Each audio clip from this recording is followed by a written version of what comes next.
So what are the different parts of the brain that you say, like, we target all these different parts of the brain? What are the different parts of the brain? So there's lots, and what they control for us. Okay. So if we start with the frontal lobe and specifically the prefrontal cortex, this controls, it's almost like thinking about it as a conductor of the rest of the brain. And so it's really quite, so if I'm making bad decisions, that's who's in charge. I'm just checking. Thank you. Yeah, absolutely. And so for riders in particular, we work a lot on that because we have to have really good logic, really good. So when we make a decision, it's not only about the logical route that we need to go, like how fast is my horse going? Do I need to bring them back? Do I need to whatever? Not the logical side of it, but it's also the feeling side of it. Like how worried am I if I do this, if I push my horse forward here, or if I move them? So when you make a decision, it's actually both sides of the prefrontal cortex that's moving. So we need to work and harmonize and synchronize, as we said, the whole brain. But specifically, when we talk about executive function, that's the area that we're looking at mostly. And what we want to do is elevate a person's ability in that area quickly. It improves concentration, focus, and attention. And all three of those things are really critical when we're performing and just generally on a horse. And then we move a little bit further back to the sensory and motor rhythm region, and that's vitally important for us to control voluntary movement. And in riding, what's specifically important is awareness. Awareness of our own balance, awareness of where we're pulling, where we're holding, or where we're stiff, where we're not stiff. Yeah, and we've all said to a coach at some point, I'm not pulling. Yes. Then you look at the video and you go, oh, it's irritating. Yeah, exactly. So, or why is my horse responding like this? Well, because you're pulling. And yes, no, I'm not. That would be, So, and it's not because we don't want to. It's literally because we are unaware, of what's going on or how tiny, minuscule movements matter. So what neurofeedback does is create a different awareness and association for them faster. So they can actually feel it. So when the instructors say, move your hand forward, but only a little bit, they can do only a little bit, So there's a difference in understanding of the tension, where the tension is in their body. Can they release their elbows in accordance? Can they follow the horse's movement? So some of these things, I think, we often take for granted, but tiny movements like moving your seat bone and how aware I am of moving my seat bone, how aware I am of what leg is harder or pushing harder or not moving or whatever it is. So that body awareness is vitally important, and tiny movements. So we do that a lot. We work on the temporal lobes a lot because the temporal lobes really, they help with sensory integration, memory, processing. They do quite a lot, which is really cool.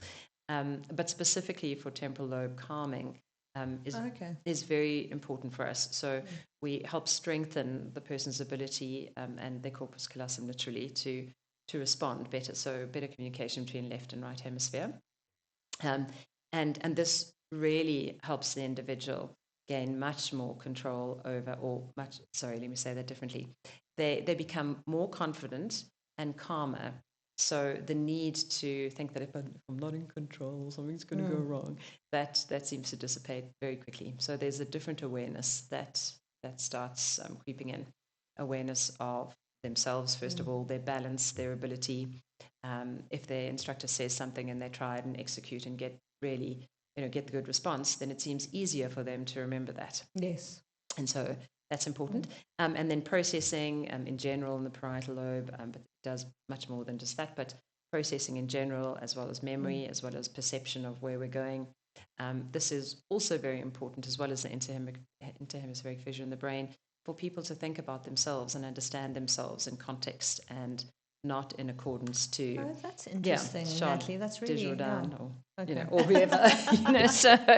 So what we try and do there, it's just like integrating or self-integration at a different level for them. Okay. Again, where they don't have to feel like they're not good enough or what they're doing isn't moving them forward in any way.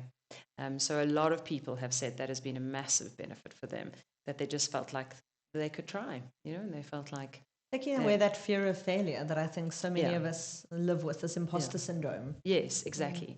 And then we work on the occipital lobe a lot as well. So this helps with visual processing, and vitally important, regardless of whatever you do, eventing, jumping, dressage. It's very, very important for us to be able to process visual information quickly, visual tracking quicker. So it doesn't work to can't improve functional eye or visual. Visual. if your eyes are bad, they're bad. But definitely what it does is it helps us understand and perceive our environment really quickly. And so that's important because, there's always a joke. People say, I don't even know what my horse booked at. It must have been that blade of grass right over there. Or, so increasing and enhancing their visual perception and their visual field is really important. So a lot of people have said, specifically in jumping also, that they are bad on one rein. Really, turning into a jump. Makes so sense. landing and turning into a jump seems to be, and so we work on that area for them. And then it becomes a self-fulfilling prophecy. Yeah, for sure. Yeah. So we work on that center and hand-eye coordination. Then they go back to their trainer, or they go back into their session when they're riding by themselves even. And there's a test, there's a measure, that they can do. They can say, oh, well, now I'm getting it right. Now I'm seeing my stride, or now I'm going around, So always what's important is that we get the person's feedback on how well they're doing and what they've noticed.